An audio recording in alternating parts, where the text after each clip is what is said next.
Someone observe చేయండి. 2 articles కొన్న వేళ మొత్తం వచ్చేసి 450 రూపీస్. అయితే ఒక ఆర్టికల్ని 15% ప్రాఫిట్ కమ్మాడు, ఇంకొక ఆర్టికల్ని 10% లాస్ కమ్మాడు. అయితే ఇక్కడ ఈ మొత్తం ట్రాన్సాక్షన్ మీద మనకు లాభం కానీ నష్టం కానీ రాలేదు. అంటే దాని అర్థం ఏంటి?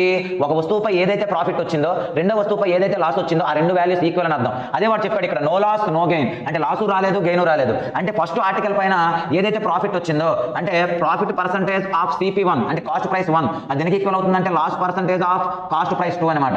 అంటే 15% CP1 ఈక్వల్స్ టు మనకి 10% CP2. అవతల క్యాన్సిల్ అయితే చేయండి, 5 2s 5 3s. So CP1 by CP2 equals to ఎంత? 2/3 అనేది అవతలకి వెళ్తే 2:3. అంటే CP1 CP2 ఈక్వల్స్ టు 2:3. అంటే ఇక్కడ వాడు ఇచ్చిన కాస్ట్ ప్రైస్ మొత్తం 5 పార్ట్స్. మరి 5 పార్ట్స్ అనేది మనకి 450 అయితే 2 పార్ట్స్ కావాలంటే 5 చాక్లెట్స్ 450 అయితే 1 చాక్లెట్ 90. సో 2 చాక్లెట్స్ కావాలనుకుంటే 2 × 90 180. మరి 3 చాక్లెట్స్ కావాలనుకుంటే 3 × 90 270. అంటే CP1 180, CP2 is 270. Thank you so much.